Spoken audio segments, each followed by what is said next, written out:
السلام عليكم ورحمة الله وبركاته. الحمد لله كفى وسلام على عباده الذين اصطفى. أما بعد، قال الله تعالى في القرآن المجيد والفرقان الحميد: أعوذ بالله من الشيطان الرجيم. بسم الله الرحمن الرحيم. قل لا أسألكم عليه أجرا إلا المودة في القربى. صدق الله العظيم. وقال تعالى في مقام آخر: ذق إنك أنت العزيز الكريم. صدق اللہ العظیم. ایک مرتبہ محبت کے ساتھ درود پاک پڑھ لیجیے. اللہم صلی علی سیدنا نبینا و مولانا محمد وآلہ وسلم. صلاۃ و سلام علیک یا رسول اللہ یا حبیب اللہ صلی اللہ علیہ وسلم. حاضر گرامی، اللہ پاک کا کروڑ احسان کہ رمضان مبارک کی ہم نے 18ویں شب کی 20 رکعت تراویح ادا کی، اور آج کی تراویح میں ہم نے سورۃ الشورى، سورۃ الدخان اور دیگر صورتیں پڑھی.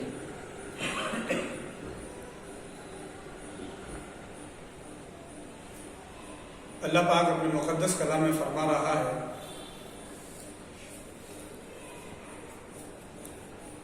الشورى. شورا کے معنی ہے آپس میں مشاورت کرنا، میٹنگ کرنا. امام حسن المجتبی رضی اللہ تعالیٰ عنہ روایت کرتے ہیں کہ جو بھی کام مشورے سے ہو اس میں کامیابی ہوتی ہے، بھلائی ہوتی ہے. اب مشورہ وشاورہم فی الامر، قرآن کہتا ہے کہ اپنے کسی معاملے میں اللہ اور اس کے رسول سے مشورہ کرے. تو جب بھی کوئی معاملہ ہو تو ہم دیکھیں کیا قرآن و حدیث کے روح سے یہ شریعت کے مطابق ہو رہا ہے، یہ شریعت کے منافی ہو رہا ہے. اگر شریعت کے مطابق نہیں تو بھی نہ کرے، اور شریعت کے مطابق ہے تو کرے. اگر کوئی ایسا معاملہ ہے کہ جو جائز بھی ہے لیکن آدمی کے سامنے دو راہیں ہیں، یہ کرے یہ کرے، تو بھی رسول کریم صلی اللہ علیہ وسلم نے ہمیں استخارہ دیا کہ رات میں ہم سونے سے پہلے 2 رکعت نفل پڑھیں، اور نفل پڑھیں اللہم انی استخیرک، اے اللہ میں استخارہ کرتا ہوں اس معاملے میں، میرے لیے بھلائی فرما اور رہنمائی فرما. تو رات میں خواب آئے تو خواب کے مطابق آپ سمجھ سکتے ہیں اللہ کی طرف سے رہنمائی ہوگی. اس لیے کہ نبوت کا 40واں حصہ خواب ہے. اللہ پاک اپنے نیک بندوں کو خواب میں الہام فرماتا ہے. جیسے کہ حضرت ابراہیم علیہ السلام کو خواب میں بتایا کہ آپ اپنے بیٹے کو ذبح کریں، اور دیگر نبیوں کو خواب میں اللہ نے ذکر فرمایا، الہام فرمایا. تو خواب میں الہام ہونا اور ایک دل میں بات آنا، دل میں بات آنا یہ بھی الہام الہی ہے، اور قرآن پاک میں اس کا ذکر ہے. جیسے کہ حضرت موسیٰ علیہ السلام کی والدہ کے دل میں الہام ہوتا ہے کہ فرعون کے پاس کچھ لوگوں نے یہ بتایا ہے، جادوگروں نے اور نجومیوں نے، کہ بنی اسرائیل میں ایک بچہ ایسا ہوگا جو تیری سلطنت کو ختم کر دے گا. تو کہا معلوم کرے. فرعون نے کہ کس گھر میں بچہ ہے، اور یہ بچے ہو رہے ہیں. تو آپ تو قرآن میں سنتے رہتے بات یقتلون ابناءکم ویستحیون نساءکم. ان نجومی نے کہا تھا کہ وہ لڑکا ہوگا تو تیری سلطنت کو ختم کرے. تو جو بھی لڑکا ملتا تھا قتل کرتے تھے.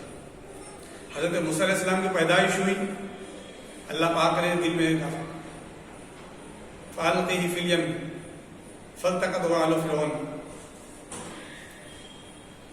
کیا الہام دیا کہ اس کو صندوق میں ڈال کے دریا میں چھوڑ دیا. الہام. اللہ کے نیک بندے یہ ہوتے ہیں کہ وہ اللہ کے بتائے ہوئے الہام اور خواب کو وسوسے نہیں سمجھتے.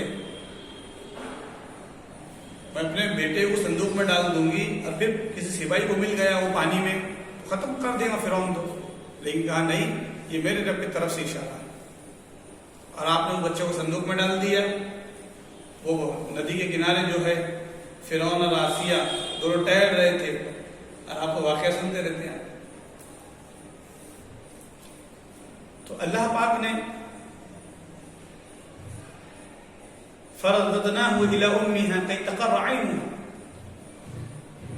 یہ میں نے 20 پارے میں پڑھا. میں نے کیفیت آ گئی مجھے پڑھتے پڑھے. فرددناہ الی امہا، اللہ نے الہام دیا کہ موسیٰ کی ماں اسے صندوق میں ڈال دو. آپ نے کیا کیے؟ صندوق میں ڈال کے چھوڑ دیا. اسے ندی کے کنارے وہ دونوں ٹہل رہے تھے محل کے کنارے. فرعون نے کہا صندوق میرا، حضرت آسیہ نے کہا صندوق کے اندر کا میرا. اس طریقے سے بچہ آ گیا. اب بچہ مل گیا. دونوں کو بچے نہیں تھے.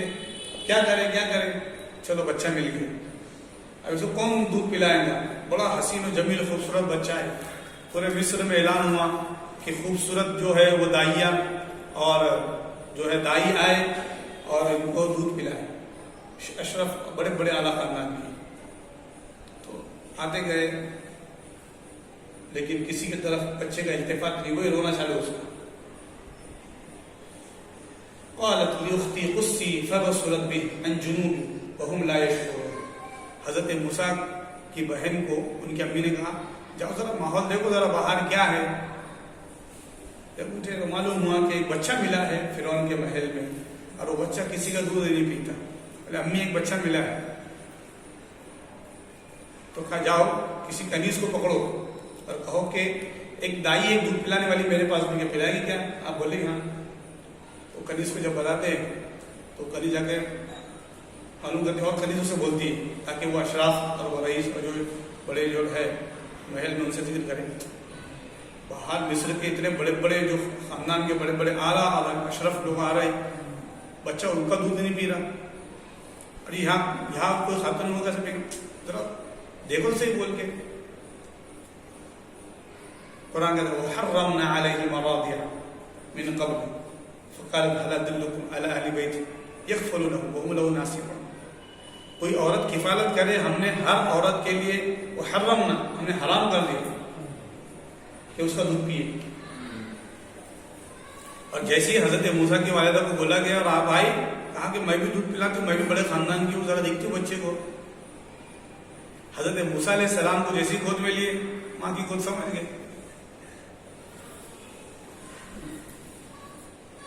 تو کہا کہ آپ کو محل میں دودھ پلانا پڑے گا. تو کہا میری بیٹی اکیلی ہے اور میں تنہا رہتی ہوں تو میں محل میں وقت نہیں گزار سکتی. تو کہا ٹھیک ہے. حضرت آسیہ نے کہا کہ بچے کو تم گھر لے جا سکتے. بس میرے کو کیفیت آ گئی. قرآن کہتے ہیں فرددنا، ہم نے لوٹا دیا الی امہا، ان کی ماں کی طرف ان کے بچے کو، کئی تقر عینہا، تاکہ ان کو ٹھنڈک ملے اس کی آنکھوں کو. سبحان اللہ. قرآن کے الفاظ دیکھو پڑھنے میں مزہ آتا ہے. ولا تحزن، اور ان کو غم نہ ہو کہ میرا بچہ کہاں ہے، پتہ نہیں محل میں کیسا ہے. کہا لو تمہارے دل میں بات ڈالی تھی، تم نے ڈال دیا اس کو سر عام. گھروں میں سے نکالنے ختم کر رہے تھے بچوں کو، اور دل میں الہام الہی ہوا کہ صندوق میں ڈالو پانی میں، ہم اس کی حفاظت کریں. گھروں میں جا کر چھپ چھپ کی جب بچے پیدا ہوئے معلوم کریں کب کر رہے نکال، لیکن اللہ جس کو حفاظت کرنا ہے.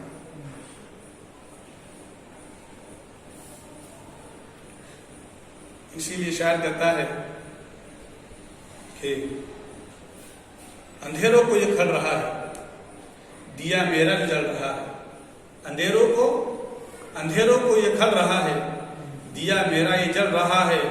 تیری فرعونیت کے خاتمے کو تیرے گھر میں ہی موسیٰ پڑھ رہا ہے. تو فرعونیت کے خاتمے کے لیے اللہ نے جو ہے فرعون کے گھر میں ہی حضرت موسیٰ علیہ السلام کی پرورش کی. تو قرآن مجید میں وہ الہام اور وہ مشورہ اور اللہ سے کرے ہم تو اللہ کی طرف سے راستے ملتے ہیں. آج میں نے ایک آیت پڑھی سورہ دخان میں. سورہ دخان کے تعلق سے آتا ہے نبی کریم صلی اللہ علیہ وسلم نے فرمایا 25ویں پارے کے یہ 2 رکوع ہیں. حامیم والکتاب المبین انا انزلناہ فی لیلۃ مبارکۃ انا کنا منذرین فیہا یفرق کل امر حکیم. 2 رکوع میں نے پڑھے اس کو 2 رکعتوں میں. اللہ کے رسول صلی اللہ علیہ وسلم نے فرمایا جو جمعہ کی رات یعنی کہ جمعرات کا دن ختم ہوتا اور مغرب کا سے جمعہ لگ جاتا اس رات میں اگر کوئی سورۃ دخان کی تلاوت کرے نا 10,000 فرشتے اس کی مغفرت کی دعا کرتے ہیں اس بندے کی. اتنی برکت ہے. سورۃ دخان پر معمول بنا لیں. ماشاءاللہ ہماری مسجد میں ہم جمعرات کے دن درود خوانی کرتے ہیں. پھر یعنی کہ جب سے یہ اہتمام شروع ہو جاتا ہے تو جمعہ کے دن سورہ یاسین پڑھے, ہم سورۃ الکہف پڑھے. بہت اگلے 10 دنوں کے گناہ معاف بندے کے اور اللہ کی حفاظت میں رہتا ہے. تو سورہ کہف 15ویں پارے میں یہ پروٹیکشن ہے. یہ نیچرل جو ہوتے ہیں نا اسپریچول جو ہے سینیٹائزیشن ہے بندے کی. آج ہم یہ لگا رہے یہ سینیٹائز کر دے, کوکر کی سیٹی میں لگا کے پائپ لگا کے بھاپ لے رہے اس کی. لیجیے بھائی احتیاط کیجیے, لیکن روحانی پروٹیکشن جو قدرت الہی کی طرف سے ہے وہ بھی ہم کیجیے. ایک آیت میں نے پڑھی سورۃ دخان کی تو میں رک گیا وہاں پہ. دکھ انک انت العزیز الکریم. تو یہ دکھ ہے کیا؟ تو اچھا نا میرے کو ترجمہ یاد آیا اس کا. ذاک یذوق کے معنی چکنا. اور دکھ جو لوگ زندگی میں پریشانی, مصیبتیں, تکلیفی, اللہ کی محبت, عشق میں پرہیزگاری اختیار کر کے گناہوں سے دور رہتے تھے, خواہشات سے دور رہتے تھے, انہوں نے زندگی بسر کی اور وہ جہنمیوں کے مقابلے میں جنتی لوگ ہوں گے. تو اللہ کے قیامت ان کا فرمانا ذوق, جنت میں جا رہے ہو چکو, انک انت العزیز الکریم, مزہ چکو جنت کا, اللہ تمہارا کریم ہے. تم نے بہت سارے خواہشات کو چھوڑا نا دنیا میں. شجرۃ الزقوم ان شجرۃ الزقوم طعام الاثیم کالمہل یغلی فی البطون کغلی الحمیم خذوا فاعتلوا الی سواء الجحیم ثم صبوا فوق رأسهم من عذاب الحمیم. یہ جہنمیوں کے لیے اللہ نے فرمایا ہے کہ ان کے لیے تھول کے اور کانٹوں کے سے جو ہے وہ جو کانٹے کے جو ہوں گے درخت وہ کھانے کے لیے ہوں گے, اور پیپ دار جو جوس ہوگا ان کے لیے اتنا گرم پیپ ہوگا.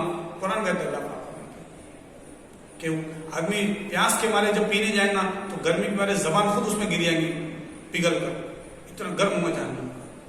جب ایسی پڑھا میں نے اس کے پڑھا ذوق انک انت العزیز, جنتیوں کے لیے اللہ فرمائے نا ذوق انک انت العزیز الکریم ان هذا ما كنتم تمترون ان المتقین فی جنات النعیم یلبسون من سندس واستبرق متقابلین. ان کے لیے جو ہے جنت کے اندر تختے ہوں گے, ارائک اللہ فرماتا ہے قرآن مجید میں تختے ہوں گے. اور وہ تختے کیا ہے؟ صحابہ نے پوچھا یا رسول اللہ جب ایک ایک شخص کی اتنی بڑی بڑی جنت رہیں گی تو ایک بھائی دوسرے بھائی سے کیسے ملے گا جنتی میں, ایک دوست دوسرے دوست سے کیسے ملے گا جنت میں؟ اللہ پاک فرماتا ہے وہ تخت ہوا میں اڑتے ہوں گے, تخت ہوا میں اڑ کے بس ایک شخص کی جنت سے دوسرے شخص کی جنت میں ملاقات کریں گے. اور جب جمعہ کا دن ہوگا تو جمعہ کے دن اللہ کا دیدار ہوگا جنت کے اندر, اللہ کا دیدار ہوگا.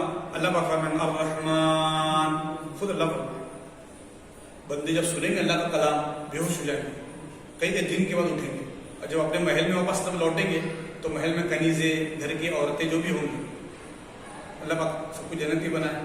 تو بولیں گے آپ اتنے خوبصورت کیسے ہوئے, چہرے پہ نور کیسا ہے؟ تو کہا نور الہی کا دیدار کر گیا ہے. تو جنت کی نعمتیں ہیں, بندہ اس کو سمجھے تو پھر یہ حقیر ہے دنیا, کوئی اس کی حیثیت نہیں, وقت نہیں. اللہ والوں نے اس کو جانا تھا, قرآن پڑھتے تھے, ان کے ذہن میں یہ رہتا تھا, اس لیے دنیا کی حکارت, دنیا کی کوئی سروکار نہیں. آج ہم بڑی بڑی سٹیز میں رہتے ہیں, ہم بڑے بڑے خوبصورت علاقوں میں جا کے ہم جو ہے گھومنا تفریح کرنا سوچتے ہیں. اللہ والوں کو ارے کیا ہے, کوئی حیثیت نہیں. وہ دیدار الہی اور اشتیاق الہی ان کو لے جاتا تھا, جنگل میں چلے, پہاڑ پہ, یہ دنیا بہت پریشان کر. اللہ پاک ہمیں نیک سمجھ عطا فرمائے, توفیق عطا فرمائے, اور پروردگار تیرا حکم ہے ذوق چکو, مالک کو ہمارے ہمارے حق میں اسے نصیب ہو. صلی اللہ تعالی علی خیر خلقہ محمد و علی آلہ وصحبہ اجمعین. الحمدللہ.